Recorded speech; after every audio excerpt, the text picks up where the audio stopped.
প্রথমার্ধে কোনো দলই জালে দেখা পায়নি, তবে বিরতির পর যেন বদলে যায় ম্যাচের চিত্র। শুরু হয় গোলের বন্যা, আর শেষ পর্যন্ত রোমাঞ্চকর ড্রয়ে মাঠ ছাড়ে নেদারল্যান্ডস ও জাপান।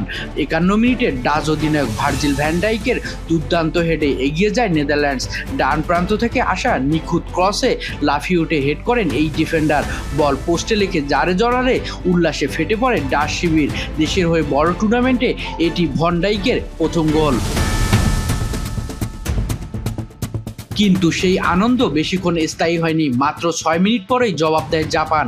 57 মিনিটে বাঁ প্রান্ত দিয়ে গড়ে ওঠা দারুণ আক্রমণ থেকে গোল করে ম্যাচে সমতায় ফেরান কেইটো নাকামুরা। 1-1 সমতার পর আবারও আক্রমণে ঝাঁপিয়ে পড়ে ডাচরা। 64 মিনিটে ক্রিসেন্সিও সামারভিলের গোলে ফের লিড নেয় নেদারল্যান্ডস। মাত্র 13 মিনিটের ব্যবধানে তখন দেখা মিলেছে 3টি গোলের।